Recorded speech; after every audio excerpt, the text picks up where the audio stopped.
पुरुषोत्तम मास महात्म्यम अध्याय 28। श्री नारायण बोले, चित्रगुप्त धर्मराज के वचन को सुनकर अपने योद्धाओं से बोले, यह कंदर प्रथम बहुत समय तक अत्यंत लोभ से ग्रस्त हुआ, बाद में चोरी करना शुरू किया। इसलिए प्रथम प्रेत शरीर को प्राप्त कर बाद वानर शरीर में जाए, तब हम इसको बहुत सी नरक यातनाएं देंगे। हे भट्ट लोग, धर्मराज के ग्रह में यही क्रम श्रेष्ठ है। इस प्रकार चित्रगुप्त से आज्ञा प्राप्त होने के पर भयंकर भट्ट लोगों ने चित्रगुप्त की आज्ञा अनुसार शीघ्र वैसा ही किया। उस ब्राह्मण को प्रथम प्रेत शरीर में करके फल रहित वन में रखा। वह ब्राह्मण प्रेत योनि को प्राप्त कर उस निर्जन गहन वन में क्षुधा तृष्णा से अत्यंत व्याकुल हो भ्रमण करने लगा। प्रेत योनि में होने वाले दुख को भोग कर बाद में फलों के चोरी करने से होने वाली वानर योनि को गया। सुंदर शीतल जल और छाया तथा फल पुंज से युक्त जम्बूखंड के मनोहर सुंदर कालंजर पर्वत पर वहाँ इंद्र से बनाया हुआ उत्तम कुंड है।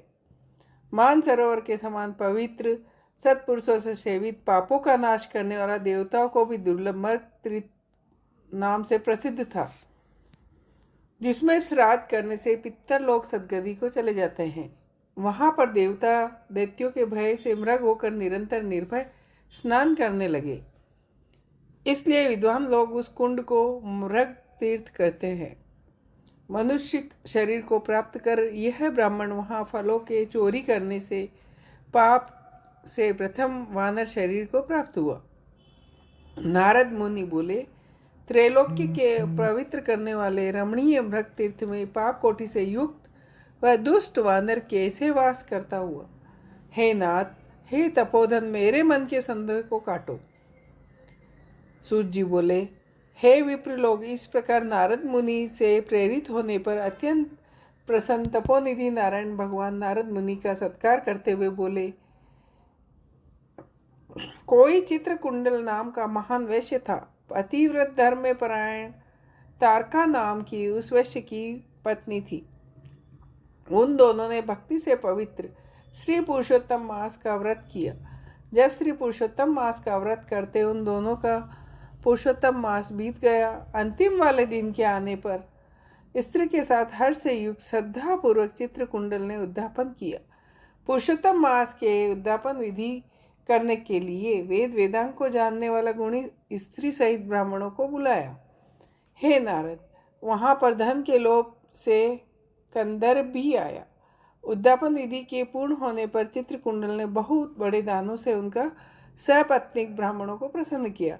उन समस्त ब्राह्मणों के प्रसन्न होने पर भूयसी दक्षिणा को दिया।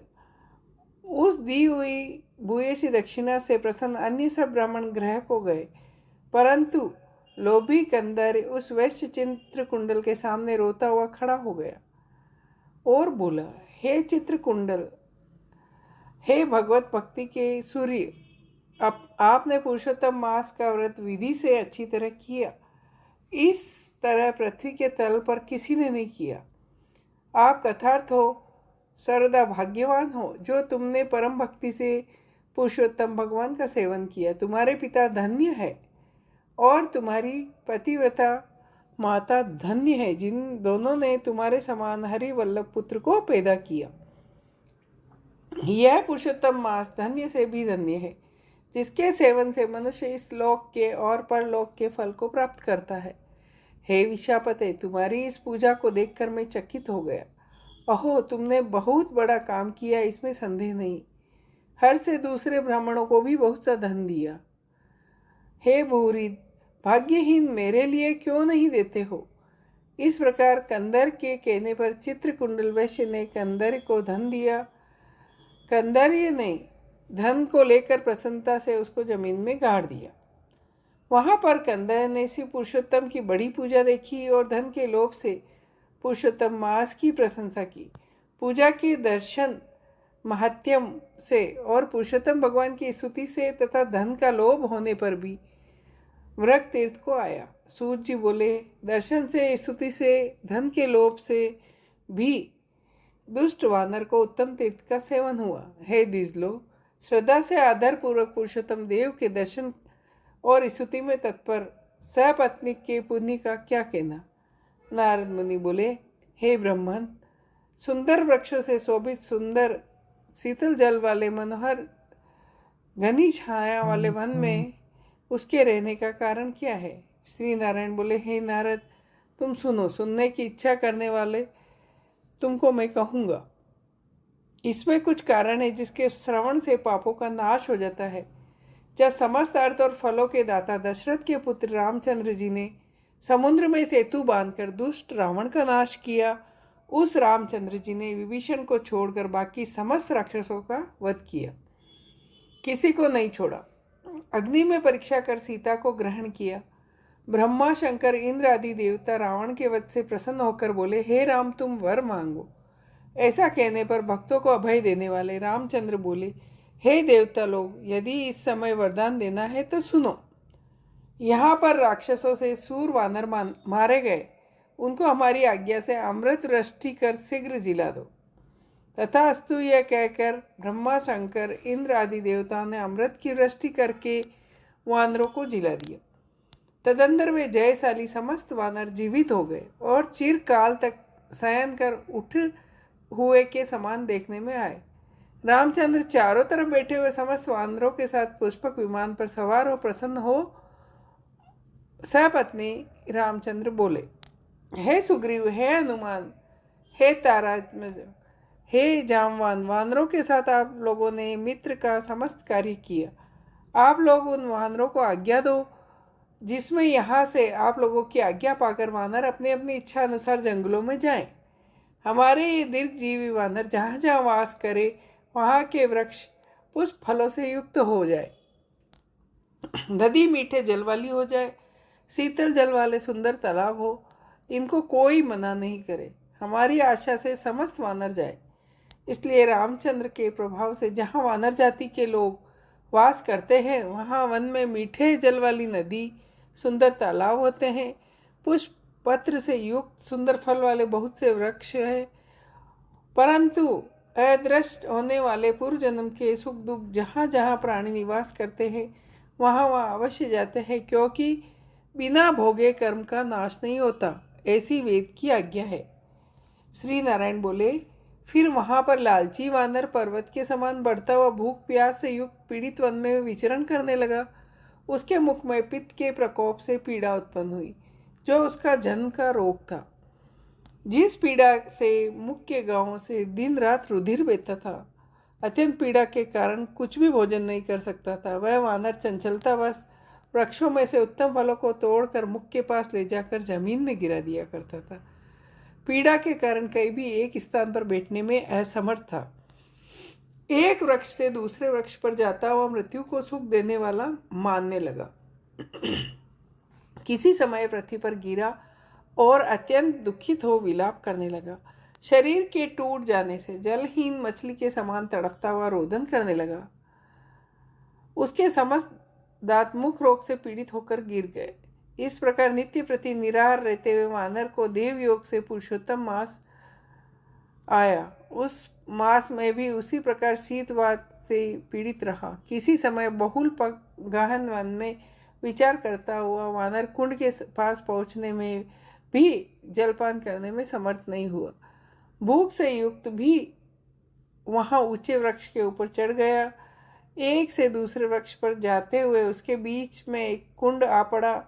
बहुत दिनों से निराहार, शिथिल इंद्रिय और जर्जर शरीर वाला निर्बल शीतल प्राण वाला कुंड के तटभाग में आया। इस प्रकार 10वीं तिथि से 4 दिन तक वानर को पुरुषोत्तम मास में उस कुंड में लोटपोट करते बीत गया। 5वें दिन आने पर मध्यकाल में उस तीर्थ में जल से भीग शरीर वाला वानर प्राण से रहित हो गिर गया। वह उस देह को त्याग पाप से रहित हो तत्काल दिव्य आभूषणों से भूषित दिव्य देह को प्राप्त किया, जो कि नील कमल के दल के समान श्याम वर्ण, करोड़ों कामदेव के समान सुंदर चमकते हुए रत्नों से जड़ित किरीटधारी सुंदर शोभायमान पवित्र पीत वस्त्रधारी, कमर में रत्नों से जड़ित मेखला वाला, शोभायमान बाजूबंद, कंकण अंगूठी हार से सुशोभित, नील वर्ण के टेढ़े चिकने वालों से आवृत सुंदर मुख था। उसी समय शीघ्र वहाँ वैष्णव से युक्त विमान आया, जिसमें भेरी, मृदंग, पहट, वेणु, वीणा का महान शब्द हो रहा था। गंधर्व किन्नर के सुंदर गान हो रहे थे। ऐसे उस विमान को महाभाग दिव्य देहधारी वानर देखकर अत्यंत विस्मय को प्राप्त हुआ और कहने लगा कि पातकी की मेरे को यह सुख कैसे हुआ? यह विमान सुख बड़े पुण्यात्मा को होना चाहिए। इसके बाद देवांगना उसके ऊपर चंद्रमा के समान श्रेष्ठ छत्र को धारण करती हुई कोई 2 अप्सराएं हर्ष से उसको दोनों तरफ चामर को डुला रही हैं। कोई पान हाथ में लिए खड़ी है, उसके सामने अप्सराएं नाच रही है। कोई गंगा जल से भरी हुई जारी लिए खड़ी है, कोई उसके सामने खड़ी गाने बजाने में तत्पर है। यह क्या हुआ? मुझ दुष्ट पातकी को किस पुण्य से यह सब प्राप्त हुआ? मेरा कुछ भी पुण्य नहीं है जिसमें श्री हरि भगवान के परम पद को जाऊं। श्री नारायण बोले। इस प्रकार तर्क करते हुए कंदर ने सुख का बहुत बड़ा खजाना दिव्य विमान को सामने आते देख आश्चर्य किया। बाद हरि भट्टों ने उस कंदर्प का हार्दिक अभिप्राय जानकर उसके सामने विनयपूर्वक हाथ जोड़कर उसके चरणों में नमस्कार कर वानर शरीर को त्यागते हुए उस कंदर को सुंदर वचन कहा। इति श्री बृहद नारदीय पुराणे श्री पुरुषोत्तम मास महात्म्य में अष्टविंशोऽध्याय।